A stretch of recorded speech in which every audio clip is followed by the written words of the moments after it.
Jake was just a normal human guy working on Mars. He was a space engineer, helping aliens and humans build a big energy tower. The job was boring, the food was bad, and Mars was always cold. But the pay was good, and Jake liked peace. One night, everything changed. There was a festival. Humans and aliens were dancing, laughing, and wearing colorful clothes. It was called the Unity Day. It was the first time humans and the alien race called Valeri celebrated peace together. Jake didn't understand the alien language much, but he saw music, lights, and food. He was drinking a blue alien drink, and suddenly he saw her. She was standing under a tree with glowing red leaves. Her skin was silver blue, her eyes bright like stars. She wore a long black robe. She looked lost, or maybe sad. Jake, a little drunk and curious, walked up to her. "Hey," he said. "Are you okay?" She didn't answer, just looked at him. Jake smiled and joked, "You don't talk much, huh?" Still nothing. But her eyes kept staring into his, deep and glowing. Jake suddenly felt warm. His heart beat faster, I guess. "You need a friend," Jake said softly. And then, without thinking, he kissed her. It was soft, quick, a friendly kiss on her lips. She didn't move. Didn't stop him. Didn't run away. After 2 seconds, she turned and walked into the trees. Jake stood there, confused. "Weird," he said, and laughed. "Maybe that's how aliens flirt?" He went back to the party, forgot about it, and danced until late night. The next morning, Jake woke up in his small room. His head was heavy. The alien drink had hit hard. He rubbed his eyes, walked to the window and froze. There were 5 huge alien ships in the sky, silent, dark, not moving. Valeri ships, warships. Jake's heart dropped. Suddenly, the building shook, sirens rang. Emergency lockdown. A voice said, "All humans stay inside. Do not leave your rooms." Jake ran to the hallway. Soldiers were running. Aliens with black armor were shouting orders. "What's happening?" He asked a worker. "They're looking for someone," the worker said. "Someone who touched the sacred one." Jake blinked. "Sacred what?" A group of alien guards ran toward him. One pointed. "That's him." The guard shouted. Jake turned to run, but they were too fast. In seconds, he was on the floor, hands tied behind his back. "I didn't do anything." Jake yelled, "I'm just an engineer." "You touched the sacred one," the guard growled. "You kissed her." Jake's face turned white. "Wait, the girl at the festival? That was—" "Yes," the guard said. "You started something we can't stop now." Jake was dragged into a giant alien courtroom. It was round, glowing, and full of strange lights. 5 alien leaders were floating in the air. Their eyes burned like fire. One of them spoke in perfect English. "You human have broken the sacred law. You touched the princess of Valeri. The kiss has begun the bond." "I didn't know," Jake shouted. "I thought she was just a girl." "She is more than a girl. She is the future queen. And now, she is with child." Jake's mouth dropped open. "What? That's impossible." Just then, the alien girl entered. She looked calm, beautiful, and glowing. Her stomach was round. She touched it gently and looked at Jake. "This child," she said in a soft voice, "was made with your spark. Our souls have joined. He will be powerful. He will be feared." Jake stepped back. "This is a dream or a nightmare." One alien leader spoke loudly. "Many empires will want to kill this child. It is a threat to the balance of power." Jake looked at Lyra, the alien girl. "Why me? Why did you kiss me back?" "I didn't plan it," she said, "but your kiss woke something inside me. A force we forgot long ago." The leaders started arguing in their strange language. Some wanted to protect the child. Others wanted to destroy it. Jake felt cold, scared, alone. Then Lyra stepped close and said quietly, They will come for us. We must run. Run? Where? She didn't answer. Instead, she held out her hand. Come with me, father of the Star Child. Jake looked at her hand, then at the angry alien leaders. His life had changed forever. Jake ran, not through a hallway, not on a road. He ran through a beam of light, a strange alien door that opened when Lyra touched a crystal. The courtroom behind them was gone. The angry voices of alien leaders faded. Now, Jake stood on a platform floating in deep space. Black sky. Distant stars. Silence. He turned to Lyra, still holding her glowing belly. Where are we? This is a secret zone, she said. Outside time. No one can hear us here. Not even the Empire. Jake stared. You just kidnapped me. From a courtroom, through a light hole. What the hell is happening? Lyra looked calm. You kissed me. Now you must listen. She sat down. The floating platform grew chairs from its surface alive like it was listening. I am not just an alien girl, she said. My real name is Lyra Novell, first daughter of the High Blood. I was born with a curse. No male of my kind could bond with me. If they tried, they died. Jake's eyes widened. Okay, creepy, but what does that have to do with me?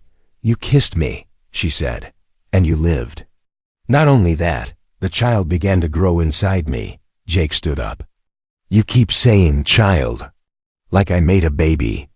But we didn't even, our kind doesn't need what your kind calls contact, Lyra said. The energy of connection, of soul meeting soul, is enough. That is how the child was made. Jake laughed nervously. That sounds like space magic. No, she said, serious. It is science your people don't understand yet. Jake looked around at the strange space. Okay, he said. Let's say I believe you. Why is this such a big deal? Why are they sending warships? I didn't hurt you. You didn't, she said.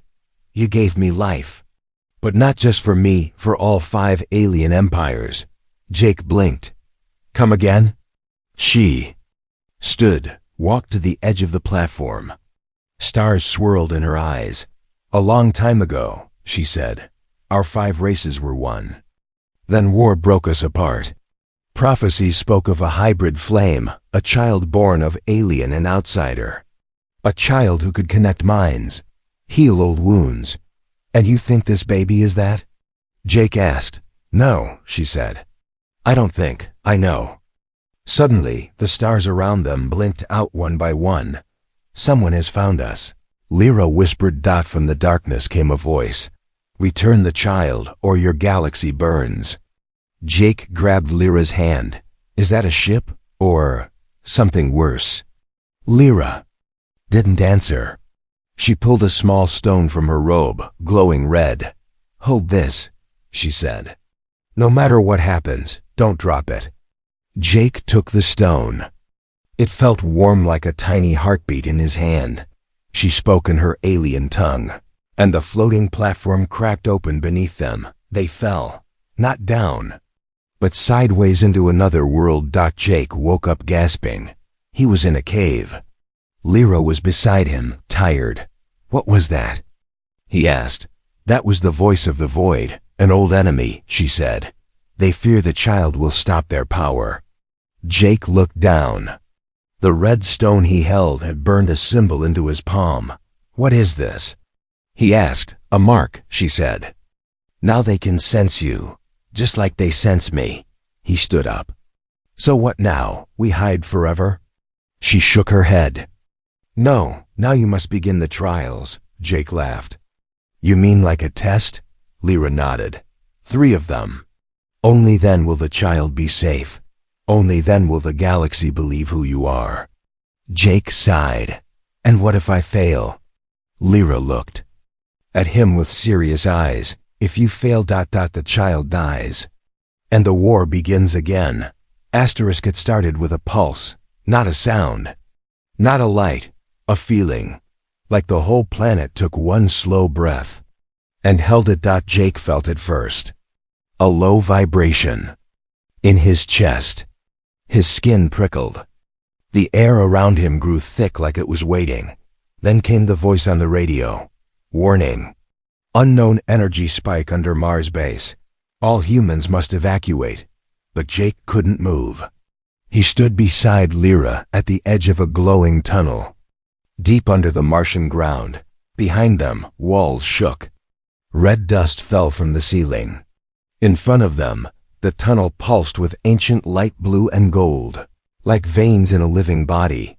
Lyra placed her hand on the wall. It opened like a flower. "This is no tunnel," she whispered. "This is a gate built before time," Jake frowned.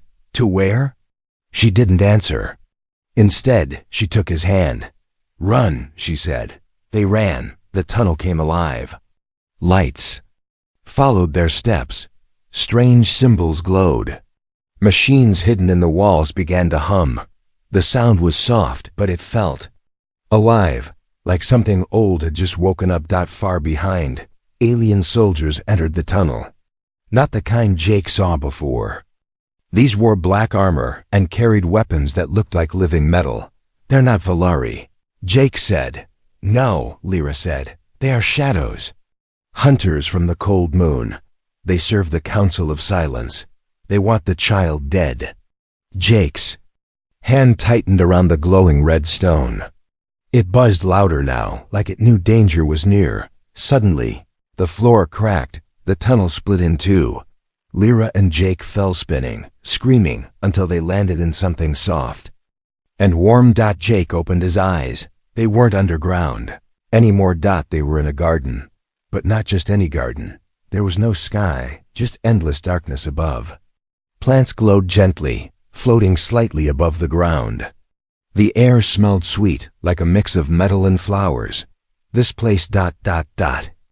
Jake whispered. Lyra nodded. "It's called the Sanctuary Route. Few have seen it. Fewer survive the trials here."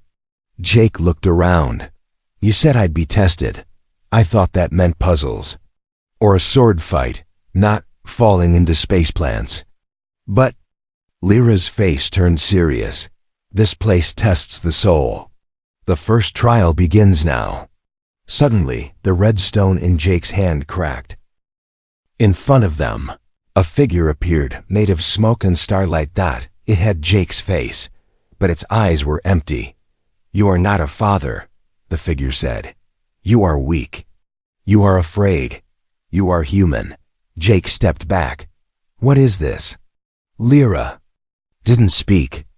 She stood still, eyes closed, like she couldn't hear. The smoke. Jake stepped forward.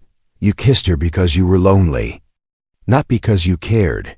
You didn't know what she was. You still don't." Jake looked at the glowing plants, then at Lyra. "I didn't know," he said. "But I stayed. I'm still here. I didn't run." The smoke. Jake laughed. "Yet you fear the child. You fear what it might become." Jake looked down. The symbol on his palm began to glow. He raised his hand. "I don't know what the child will be," he said. "But I'll protect him, or her, even if I die." The smoke figure screamed and exploded into tiny lights. Lyra opened her eyes. "You passed the first trial." Jake fell to his knees. "That was the first?" Lyra nodded. "2 more remain." Just then, the garden around them began to crumble. The floating plants turned red. The air burned hot. "They found us," Lyra said. The shadows followed through the gate. A beam of black light shot from the sky, tearing part of the garden apart. Jake and Lyra ran again, this time toward a strange stone structure in the distance. It looked like a broken pyramid, floating just above the ground. As they reached it, Lyra pressed the red stone to the pyramid. A hole opened. "Where does this go?" Jake asked. "Not where," Lyra said. "When?" Jake stared at her. "You mean time travel?" She didn't answer. She just jumped. Jake heard more explosions behind him. He took one last look at the burning garden, then jumped too. Jake woke up underwater, But he wasn't drowning. He could breathe somehow. The water was warm, dark blue, and full of tiny lights that floated around him like glowing dust. He was alone. No Lyra, no sounds, no time, only a voice. "Welcome, human. This is trial 2, Jake turned. The water moved with him, slow and smooth. The voice came again, deep, calm. "Not human. The first trial was your shadow. Now you must face your fear." A light appeared ahead. Jake swam toward it. It wasn't far, but each movement felt heavy, like swimming through dreams. As he got closer, he saw something floating in the light, a small shape, a baby. Jake's heart stopped. The child was glowing softly, eyes closed, floating like a starfish. Reached out slowly, but when his hand touched the baby, it disappeared. Suddenly, the water turned cold. Another voice spoke. "You will never protect what you don't understand." Jake gasped. The water changed again, and now he was standing dry, in a white desert. The sun above him was black. The sky was red. A child stood in front of him, older now, maybe 5 years old. Pale skin, silver eyes, hair like flame. Jake knew, without being told, this was his son. But the child's eyes were cold. "You let them take me," the boy said. Jake shook his head. "No, I'm here. I'm trying to protect you." "You were afraid," the boy said. "Afraid of what I could be." The ground cracked open. The child floated into the air, glowing, angry. "Maybe I'm a monster. Maybe I'll break the stars." Jake stepped forward. "Then I'll teach you not to." The child raised a hand. Energy built in the air, crackling, spinning. "You think love is enough?" the boy asked. Jake shouted, "No, but I'm staying." "Anyway." The child paused. Then whispered, "Good answer." The desert vanished. Jake fell through black space and landed hard on cold stone. He groaned, rolled over, and saw Lyra standing above him. She looked tired, but smiling. "You passed the second trial," she said softly. "You saw the future, and you chose love over fear." Jake sat up. "Your trials suck." She laughed, a quiet musical sound. "But they are working," she said. She placed his hand gently on her belly. "He feels you now. He knows who you are." Jake felt a spark, a tiny kick. His eyes filled with tears. But the moment broke. An alarm rang through the air, deep and sharp. "They found us again," Lyra said, turning. Jake stood quickly. "The shadows?" "No," she said. "Worse. From the sky above, a giant silver ship appeared. Earth military." "Your people," she said. Jake watched as the ship opened. Hundreds of soldiers began to land, Earth flags on their arms. But no smiles. No rescue. One of them raised a weapon. "Jake Carter," a voice boomed from a drone above. "Step forward. You are to be taken into human custody. The alien female and her unborn child are classified threats." Lyra's eyes turned sharp. "They mean to take the child," she whispered. "Use him as a weapon." Jake stepped in front of her. "They'll have to go through me first." Asterisk, the baby screamed before he was even born. Not with sound, but with energy. It hit the soldiers first. The Earth troops, aiming their guns at Jake and Lyra, suddenly stopped. Their helmets cracked, their hands shook.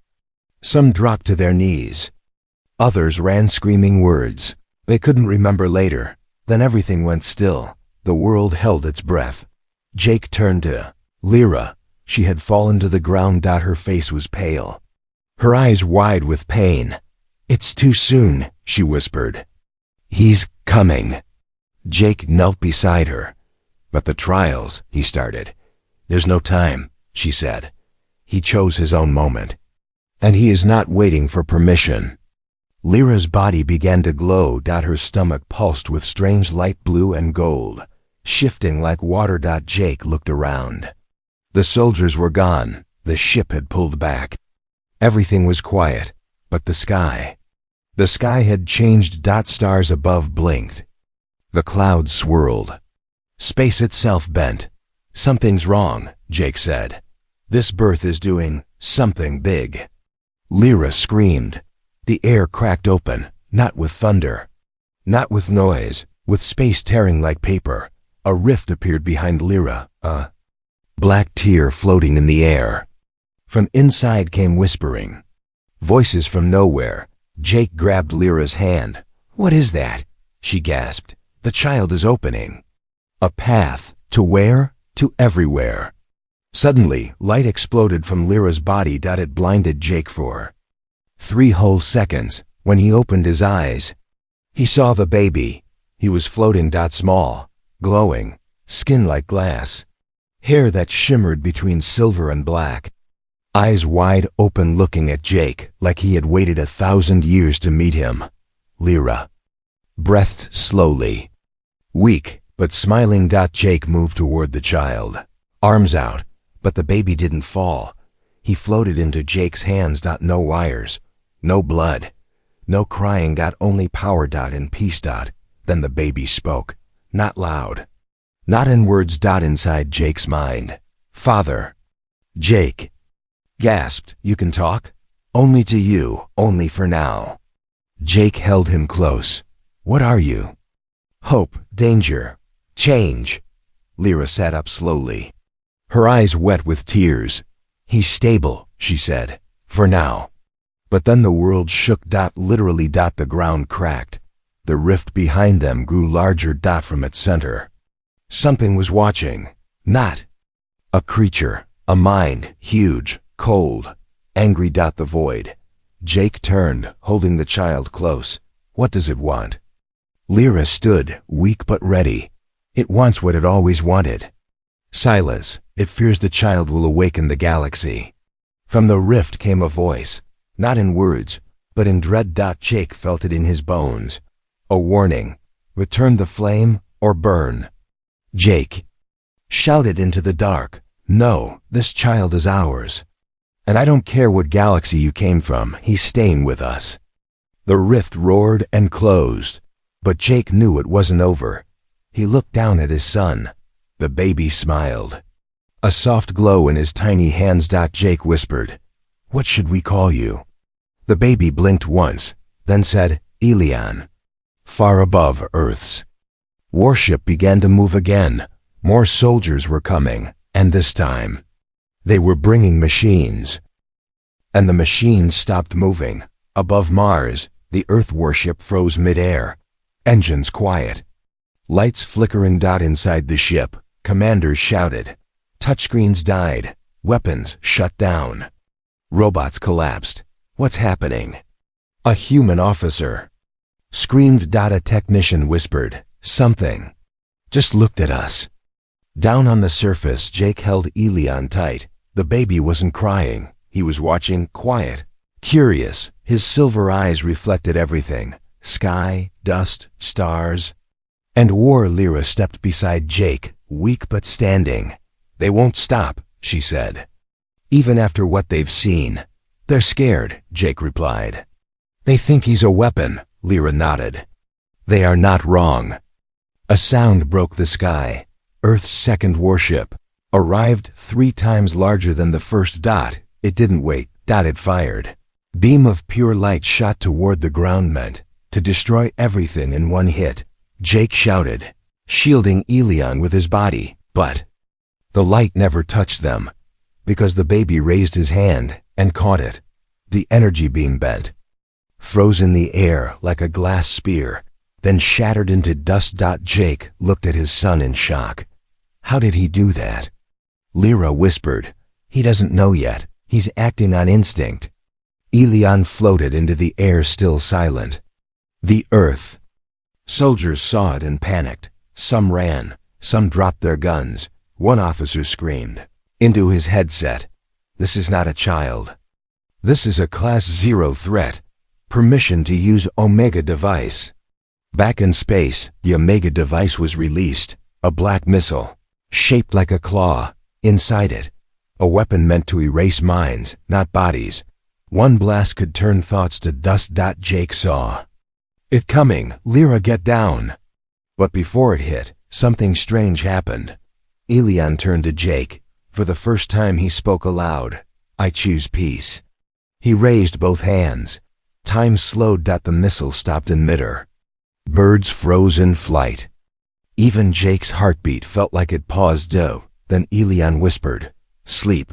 Every soldier, every machine, every gun fell silent. Not dead, just sleeping. The warship powered down. The sky cleared. Dust settled.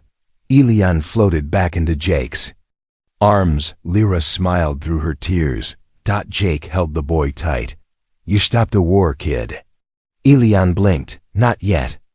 Above them, far above the Earthships, something dark entered orbit. Not from Earth. Not from any known alien race.